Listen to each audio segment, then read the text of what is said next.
नमस्कार viewers, I hope you guys are doing good. Viewers, जितनी बार मैंने होंडा एलिवेट की कोई भी रील डाली है कि यार ये गाड़ी 5000 नंबर्स कम से कम करनी चाहिए, जो इसमें क्षमताएं हैं, जो इसकी क्वालिटीज़ है, specially engine, high ground clearance, Honda की रिलायबिलिटी, 10 साल की एक्सटेंडेड वारंटी। बट हर बार जो नीचे सबसे ज़्यादा कमेंट्स आए हैं कि हम ये कार इसलिए नहीं ले रहे क्योंकि इसकी हाई स्पीड्स पे NVH लेवल्स जो है वो अच्छे नहीं है। तो मुझे लगा कि आज इस चीज़ को टेस्ट किया जाए। और किसके अगेंस्ट टेस्ट करेंगे? पहले तो होंडा एलिवेट को ही चला के देखेंगे और एक ही रूट रखेंगे। उसके बाद चलाएंगे स्कोडा स्लाविया, जो कि इसी सेगमेंट में आती है, 1.0 ऑटोमेटिक, वो मेरी अपनी है। उसके बाद वॉक्सवैगन T-Roc, जो कि CBU है, इससे आधा सेगमेंट ऊपर बैठती है। उसके साथ देखेंगे कि ये जो मेरे पास नॉइज़ मीटर है उसमें क्या वैल्यूज़ आती हैं। क्योंकि मुझे बहुत हैरानी होती है कि ऐसे कंट्री में जहाँ पे इसी सेगमेंट में कुछ कार्स सेफ्टी रेटिंग्स अच्छी नहीं लेके आ सकी, फिर भी उनकी सेल्स बहुत अच्छी है, तो ऐसी कौन सी समझ आ गई है इंडियन बायर्स को कि NVH लेवल्स की कोई चीज़ होती है। क्योंकि मैं तो अभी भी ऐसा ही मानता हूँ कि टेस्ट ड्राइव लिए बिना ही जो है कार्स बुक करवाई जाती हैं, लिए जाती हैं, कई कार्स तो खास करके, because I am pretty much sure कि नेचुरली एस्पिरेटेड में अगर ये इंजन कोई चला के देख लेगा 60-70 पे, तो शायद उसको कोई और नेचुरली एस्पिरेटेड इंजन पसंद नहीं आएगा। बिकॉज स्टैट्स भी आ चुके हैं जिसमें ये सबसे फास्टेस्ट है, सबसे स्मूथ तो डेफिनेटली है ही, with CVT gear box also, and braking distance भी इसका सबसे अच्छा है in mid size crossover slash SUVs। तो without wasting any time viewers, let's get started. And मैं आपको बता दूं कि अगर मैं इसको अभी ऑन करता हूं तो AC जो है, मैंने जो बाकी कार्स भी होंगी उसमें 1 हम रखेंगे फैन स्पीड, 22 का टेम्परेचर है, गाड़ी आइडलिंग जो है वो 1000 RPM से नीचे कर रही है, 750 के आसपास। क्योंकि मैं बोल रहा था तो ये साउंड मीटर थोड़ी ज़्यादा दिखा रहा है वैल्यू। अभी मैं चुप होता हूँ और आपको दिखाता हूँ, 1 सेकेंड। तो आइडलिंग पे 45 dBA के आसपास इसकी जो है वैल्यू है, डेसिबल्स के आसपास। तो मैं कोशिश करूंगा कि एक आपको दिखाऊं कि 40-50 पे क्या वैल्यूज आती हैं। दूसरा, जब हम 80 अबव होंगे, 80-90 के आसपास टच करेंगे, तब देखेंगे क्या वैल्यूज आती हैं। एंड व्यूअर्स, एक और चीज़ मैंने नोटिस किया है कि जब आप फैन बंद कर देते हो AC का, बेसिकली AC को जब मैंने ऑफ कर दिया तो पहले क्या था, पहले इंजन एंड AC दोनों ऑन थे, अभी सिर्फ इंजन ऑन है। तो 39 के आसपास जो साउंड लेवल मीटर है वो वैल्यू dBA की दिखा रहा है। व्यूअर्स, लो स्पीड पे जब मैं आ रहा था अपने गिल विलेज से, तो लो स्पीड्स पे 62-64, बिकॉज जब मैं बोलता हूँ तो ऑब्वियसली वो ज़्यादा हो जाती है। तो अभी क्या है, 6th गियर में है कार, 2000 RPM के नीचे है, 1500 के आसपास है, 60 की स्पीड है। तो लेट्स सी। तो 60 की स्पीड पे 59-60 डेसिबल्स जो है वो दिखा रहा है। अभी 80 तक लेके जाते हैं और 80 पे रख के थोड़ा स्टेबल करेंगे इसको। ओके, तो मैं देख पा रहा हूँ 80 की स्पीड पे या 75-80 के आसपास जब है तो 63-64 dBA जो है वो है। अभी क्या करेंगे, कंक्रीट का हाईवे है, क्योंकि ये रेगुलर स्टेट हाईवे है, अभी कंक्रीट हाईवे है जहाँ पे आवाज़ थोड़ी ज़्यादा जो है वो आएगी, ऑब्वियसली टायर नॉइज़ बढ़ जाती है। तो उस पर देखते हैं कि क्या नंबर्स जो हैं हमारे पास आते हैं और फिर उसको कंपेयर करेंगे जो बाकी कार्स जिनका मैंने नाम लिया है। Very smooth engine, I have to say that. And here we go. मैं आपको स्पीड बता दूंगा क्या मैंने रखी है, मुझे लगता है 50 तक ही रहेगी, एंड विल सी कि क्या वैल्यू जो आती है। गियर भी जो है वो, चलिए चौथा डाल दिया गियर, और 50 की स्पीड में मेंटेन करूंगा। कंक्रीट की सड़क है तो 67 तक, 67, 68, 50 पे कंक्रीट की सड़क पे नंबर्स हमारे पास जो हैं वो आए हैं। अभी रेगुलर वही है, पुल है और वो उस पर ज़्यादा स्पीड नहीं है, बट इवन देन 60 पे 5वां गियर 62 के आसपास। तो जिसका मतलब ये है कि जब 1700-1800 RPM पे रहती है गाड़ी तो 62, 64 ये डेसिबल्स जो वैल्यू है वो वापस वैल्यू आती है हमारे पास। एक चीज़ मैं ज़रूर कहना चाहूँगा कि इसकी वाकई में जो ग्राउंड क्लियरेंस ज़्यादा है और फ्लैट बॉनेट है, तो एक फीलिंग डेफिनेटली SUV के जैसी आती है, बिकॉज इट्स टू वाइड और काफ़ी बड़ा लगता है इसका बॉनेट यहाँ से बैठे हुए। मुझे तो थोड़ी हाइलक्स की जैसे याद आई है, बिकॉज कोई भी मिड साइज SUV ने मुझे आज तक SUV वाली फीलिंग नहीं दी। बट होंडा एलिवेट का जो इनिशियल जब हम शुरू करते हैं ना, तो हल्का सा नीचे को जाती है, नोज डाइव करती है, तो वो एक कैरेक्टरिस्टिक SUV वाला देने की कोशिश डेफिनेटली करती है। बट जैसे ही स्पीड आप पकड़ लेते हैं तो यू गेट टू नो कि it's a car made for comfort and not for hard off roading. तो अभी रैंडमली मैं देखता हूँ, डाउन हिल जा रहे हैं, एक्सेलरेट मैं नहीं कर रहा, RPM 1500 पे है, वही 61, 61 एंड फिर से कंक्रीट रोड। थोड़ा सा बकाता हूँ। तो आपने देखा कंक्रीट रोड पे 73, 74 तक चला गया है 5वें गियर में, ये जो वैल्यू थी। तो this is how things are working with Honda Elevate. तो कुछ आंकड़ा हमारे पास इस साउंड मीटर के थ्रू डेफिनेटली आया है, जिसको we will compare with upcoming car, that will be Skoda Slavia 1.0 automatic.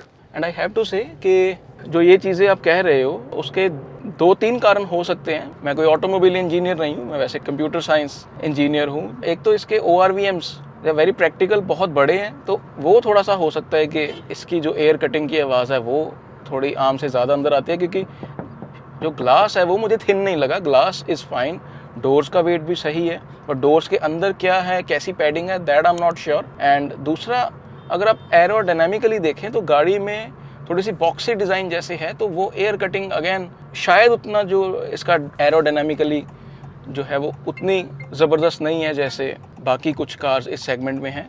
तो वो कारण हो सकता है कि सेम क्वालिटी होते हुए भी जो एयर कटिंग की आवाज़ है वो थोड़ी सी ज़्यादा अंदर आती है। बट चलिए टेस्ट करके देखते हैं स्कोडा स्लाविया के साथ, and will see how things goes. तो व्यूअर्स, अभी हम आ चुके हैं स्कोडा स्लाविया में, एंड वही सेम एक नंबर पे है fan 21 AC, and will see के क्या वैल्यूज़ आती हैं एट द आइडलिंग हो रही है 1000 RPM पे। 1.0 1000 cc 3 सिलेंडर इंजन है। रिफाइनमेंट के लिए जाना नहीं जाता, बट मैं ये मानता हूँ कि हाईवेज़ पे जाके जब इसके 1700-1800 RPM पे सेटल होता है इंजन, तो काफ़ी साइलेंट रहता है इसका ऑपरेशन।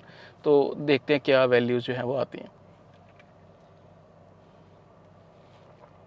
तो अगर आप स्क्रीन पे देख पा रहे हैं, ये 43-44 डेसिबल्स दिखा रहा है, एंड अगर मैं AC को ऑफ़ कर दूं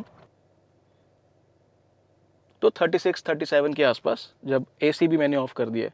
बट 5 मिनट अगर ऐसा रहेगा तो शायद मेरी जान निकल जाए, बिकॉज टेम्परेचर जो है वो 38 डिग्रीज़ है, बट ह्यूमिडिटी बहुत ज़्यादा है। तो let's switch on the fan, and जैसे होंडा एलिवेट को टेस्ट किया है वैसे ही करते हैं। Let's get started. तो व्यूअर्स, एक चीज़ मैंने नोटिस की कि उसी रास्ते में से जब मैं आया हूँ लो स्पीड्स पे गिल विलेज से, तो 58-57 डेसिबल्स जो वैल्यू है वो दिखा रहा था मीटर। अभी हम उसी रास्ते पे जाएंगे, will check it at 60-80, and वही कंक्रीट हाईवे पे will see what numbers are. बाकी एक चीज़ मुझे ज़रूर महसूस हुई है कि मुझे ऐसे अभी लग रहा है एकदम से वापस सेडान में बैठ के कि मैं नीचे बैठा हुआ हूँ।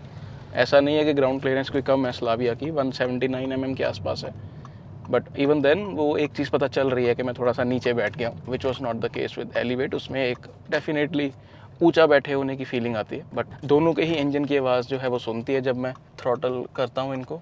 तो अभी तक ऐसा तो मुझे डिफरेंस पता नहीं चला। मैं हाईवे पे अभी चढ़ूंगा तो विल सी के क्या नंबर्स आते हैं, बिकॉज उसी डायरेक्शन में मैं जा रहा हूँ। टाइम का भी कोई डिफरेंस नहीं है, ऐसा नहीं है कि हवा कोई चलनी शुरू हो गई है। तो इट इज़ वेरी गुड कि बैक टू बैक ही हम करेंगे, ताकि बिल्कुल रियल टाइम कंडीशंस में बिना क्लाइमेट चेंज के हमारे पास नंबर्स आ सकें। तो क्योंकि ये ऑटोमेटिक है, ये अपने आप ही RPMs को थोड़ा कोशिश करेगी कंट्रोल में रखने की, तो मैं इसको भी ऑन कर देता हूँ। तो 60 पे आराम से जा रहे हैं, D5 है। तो मैं देख पा रहा हूँ कि जब मैं 60 पे हूँ तो 58 के आसपास डेसिबल्स वैल्यू है। मैं इसको अभी 80 पे लेके जाता हूँ, and as I said aerodynamically गाड़ी ये काफ़ी अकम्पलिश्ड है। ऑब्वियसली एयर कटिंग इसकी बेटर है, तो वो चलाने में भी वो चीज़ महसूस हो रही है। अभी 80, it is slightly hard to touch 80। 1 second. बेचारा एक सामने वाला नई गाड़ी लेके आया है तो वो तेज़ नहीं चला रहा इवन ऑन द हाईवे। तो 70 पे भी जो वैल्यू है वो 58 ही है। मैं टर्न ले रहा हूँ ताकि मैं फिर से इसी रूट पे आपको एक बार 80-90 पे इसकी वैल्यू जो है वो बता दूँ। तो slightly lesser than what we experienced in Honda Elevate, slightly, not majorly. मुझे लगता है उसमें क्या थी, 62, 60, आई डोंट इवन रिमेंबर, मुझे लगता है 64 के आसपास थी। चलिए अभी 80 पे जाएंगे। 62, 63 है 80 के आसपास, ये मैंने नोटिस किया है। 63 के आसपास बेसिकली आप मान के चलिए। थोड़ा सा अगर मैं एंथुसियास्टिक वे में पुश करता हूँ, मैं चाहता हूँ कि इंजन की आवाज़ अंदर आए, तो फिर भी 64, 65 के आसपास रहती है। 70 to 80 में जब मैं थ्रॉटल करता हूँ, इंजन की आवाज़ थोड़ी लाउडर रहती है। या बिल्कुल भी ये मत मान के चलिएगा कि सेटल हो गई थी आवाज़। जब 80 पे इंजन सेटल हो जाता है 1700 RPM के आसपास, तो जैसे मैंने बताया 57, 58 ही रहती है। और रात में तो ये और ज़्यादा आई डोंट नो कम लगती है आवाज़, I don't know the factor. Twitter पे तेजस जी हैं, उन्होंने फैक्टर बताया हुआ था कि रात को इंजन थोड़ा और एफिशिएंटली काम करता है, बट चलिए वो अलग चीज़ है, वो हमारे पास उसके आंकड़े नहीं हैं। बट रात को मैंने डेफिनेटली ये चीज़ नोटिस की है कि इवन ऑन 100 जो इंजन की आवाज़ है वो बहुत ही कम रहती है। अभी ये देखिए थोड़ी सी सड़क टूटी फूटी है और इसमें भी स्लाविया ग्राउंड क्लियरेंस अच्छी होने के कारण इसका फ़ायदा रहता है इस चीज़ का। You feel confident while driving on such roads. तो ये कंक्रीट रोड आ गई है, मैं 50 पे ट्राई करूँगा जैसे उसका ट्राई किया था। ये मैं 50 पे हूँ, 53 के आसपास। तो 63, 64 मैंने देखा है कि जब मैं 53, 50, 55 तो 63, 64 के आसपास डेसिबल्स में वैल्यू है इस कंक्रीट रोड पे। और अब जब मैं ब्रिज पे चढ़ रहा हूँ 67, 68, 69, 70 मैंने थ्रॉटल छोड़ दिया, 58, 59। तो जो उसका 62, 63 था वो मैं देख रहा हूँ कि इसका 58, 59 है ना, ये थोड़ा सा हमने डिफरेंस ये देखा है। तो स्लाइटली मे बी जब मैं पूरी वैल्यूज़ देखूंगा तो आई विल मेक आउट के कितना ज़्यादा डिफरेंस है इसमें। तो अभी वी विल गो बैक और डाउन हिल में भी देखेंगे कि वैल्यूज़ का कितना फ़र्क रहता है। Very easy to turn, nice. तो डाउन हिल में मैं आपको बताता हूँ कितनी वैल्यू रहती है इसकी। डाउन हिल में मैं थ्रॉटल नहीं कर रहा बिल्कुल भी, क्योंकि डाउन हिल है और 53 के आसपास गाड़ी की स्पीड है, अपने आप गाड़ी नीचे जा रही है 58 के आसपास। चलिए कंक्रीट रोड है, यहाँ पे मैं करूँगा इसको पुश। टायर नॉइज़ 70, 67 के आसपास जो वैल्यू है वो टायर नॉइज़ जब 70 पे होती है गाड़ी तो 66, 67 के आसपास डेसिबल्स में वैल्यू स्टैटिक रहती है। तो इसके भी आंकड़े हमारे पास आ गए हैं। तो कंपैरिजन टेबल मैं आपको दिखा दूंगा तीनों कार्स के कंपैरिजन के बाद। तीसरी कौन सी? Volkswagen T Roc, 1500 CC engine, 4 cylinder, turbocharged, better insulation. But meter क्या बोलता है ये देखने वाला होगा, तो घर जाके उस पर भी कैमरा लगा के विल गेट स्टार्टेड।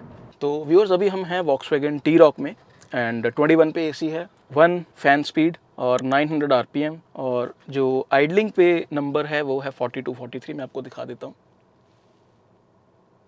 तो 41 के आसपास है बेसिकली। और अगर मैं एसी ऑफ कर दूं तो 38 के आसपास मैंने नोट किया है, अभी आपको दिखा भी देता हूँ। तो 38.5 के आसपास एंड 41 के आसपास अदरवाइज। एंड मैं करता हूँ इसको सिंगल फैन ऑन और वही गिल village and then highway and then concrete. तो व्यूअर्स विलेज में जब मैं इसको 25, 30 पे सेटल होती थी स्पीड, तो मैंने जब नोटिस किया तो 55, 56 के आसपास dBA जो है वैल्यू डेसिबल्स की थी। बार बार मैंने देखा, और जब मैं एक्सेलरेट करता हूँ तो 62, 63 होती थी, और जैसे ही सेटल हो जाती थी स्पीड 20 से लेके 30 के बीच बीच में तो 54, 55 जो है वो रहती है। तो अभी हम जा रहे हैं हाईवे पे, अगेन सेम थिंग 60 पे, 80 पे, विल सी के क्या आती है। बट ऑब्वियसली मैं पर्सनली ये फील कर पा रहा हूँ कि cabin is feeling lot more quieter. But again कई बार दिमाग में भी चीज़ें बैठ जाती है कि शायद हम थोड़ी अच्छी कार चला रहे हैं जो यूरोप से सीधी इंपोर्ट हुई है, तो मे बी। बट इंजन की आवाज़ इसमें भी आती है, इसमें कोई डाउट नहीं है, बट इंजन का नोट काफ़ी स्वीट लगता है। एंड ऑटोमेटिक है, तो ये देखिए आप, मैं 60 पे करता हूँ इसको। अब इसमें क्रूज़ कंट्रोल नहीं है तो मैं इस पर सेट नहीं कर सकता, हालांकि उन दोनों कार्स पे भी मैंने सेट नहीं किया। ये स्पीड टिकानी थोड़ी सी मुश्किल है। मैं इसको 64 है, चलिए 63 तो करते हैं ऑन। 59, 60 के आसपास है, मैं रखता हूँ, ये देख लीजिए आप खुद ही। 60 स्पीड, D5 गियर, 1800 आरपीएम के आसपास, 58.6, 59। तो अभी इसको करते हैं 80 पे। तो वो मान के चलिए आप 58 से लेके 60 तक थी, अभी इसको करेंगे 80 पे। मुझे लगता है मुझे टर्न लेना होगा, बट 63 के आसपास 70 to 80 वैल्यूज़ मैं देख पा रहा था। मैं टर्न लेता हूँ तो वैसे ही जैसे स्लाविया का भी हमने टर्न लेके थोड़ा नीट रूट जब मिला तो we got the correct value. तो इसमें भी कुछ वैसा सा करना पड़ा, थोड़ा तेज़ चला के 80 पे पहले सेटल कर देते हैं। आवाज़ देख लीजिए आप, मतलब ये तो ये लीजिए 87 पे हैं, ये अभी 82 के आसपास है। तो 62, 63 के आसपास। टायर नॉइज़ इसमें है, अपग्रेड मैंने करवाए हुए हैं। जो 60 प्रोफाइल करवाई थी तो टायर नॉइज़ जो है मिशलिन के प्राइमेसी 4 उसके मैं 80, 90 पे जैसे आपने देखा कि it's on the louder side. And अभी कंक्रीट पे जाके विल चेक। टर्बो कार में पता क्या होता है, एक चीज़ मैं आपको बताता हूँ। अब जैसे मैंने यू टर्न लिया, पीछे से कार्स 50, 60 पे आ रही हैं, in no time you will just match their speed, और पीछे वाले को लगेगा ही नहीं कि आपने कोई जल्दी करने की कोशिश की है, बिकॉज स्ट्रेट लाइन में जो वो आ रहे थे तो उनको भी अपनी स्पीड कम करने की ज़रूरत नहीं होगी आपके कारण। तो कंक्रीट में जो टायर नॉइज़ है वो और ज़्यादा, एंड 50, 66 के आसपास। एंड अभी ब्रिज पे चढ़ रहे हैं तो 50, मैं 60, 55 कर लेता हूँ, चलिए 64 के आसपास है। जैसे ही मैं बोलता हूँ तो वो आवाज़ थोड़ी ज़्यादा दिखाता है, बट अदरवाइज़ जब हम अप हिल थे तो 64 थी। अभी डाउन हिल में देखेंगे और थोड़ा सा कंक्रीट पे तेज़ चला के देखेंगे तो यू कैन सी कि जो नंबर्स हैं वो they are on the higher side as compared to Slavia. And अभी डाउन हिल जा रही है गाड़ी 50 के आसपास, 57, 58। अभी कंक्रीट जब 70 पे थे तो 66, 67 के आसपास 3-4 सेकंड के लिए मैंने देखा तो वो वैल्यू वहाँ पे होवर कर रही थी। तो व्यूअर्स, टेबल आपके सामने है। मैं कुछ चीज़ों के लिए जजमेंट जो है वो आप पे छोड़ता हूँ। टेबल आप देख सकते हैं तो इसमें एक सेडान है, 2 mid size crossover slash SUVs हैं। बट देखिए जो 3 डिजिट्स हैं उस स्पीड पे टेस्ट नहीं हम कर सके। ये स्टेट हाईवे है तो इस पे इतनी स्पीड अलाउड नहीं है, but even then you must have got the picture के क्या सीन है। क्या आपकी राय है इसके बारे में, क्या आप सोचते हो? अगर एग्जिस्टिंग कस्टमर हो तो भी आप मुझे नीचे कमेंट कर सकते हैं, अगर एक होंडा एलिवेट के एग्जिस्टिंग कस्टमर आप हो और आपको ऐसा लगता है। बट येस, मैं ये चीज़ मानता हूँ कि होंडा एलिवेट एक चीज़ इंप्रूव कर सकती है कि जैसे इनके होंडा सिटी में इंसुलेशन पूरी ज़बरदस्त जो रबर वाली है वो दी गई है, इसमें कुछ जगह पे कट देख के मुझे दुख लगा, तो वो एक चीज़ ऐसी कर सकती है। बाकी उनके इंजीनियर्स को हम सलाह देने वाले कौन होते हैं?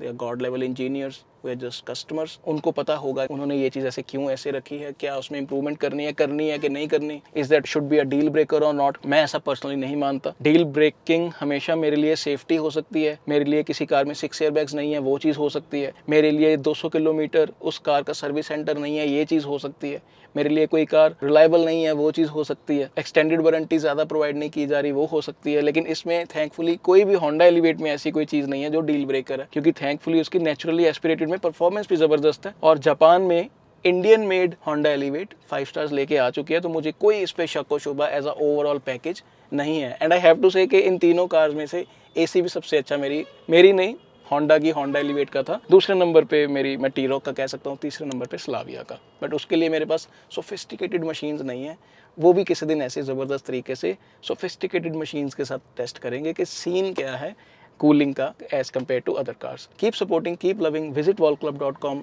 follow me on X, follow me on Instagram. Thank you so much.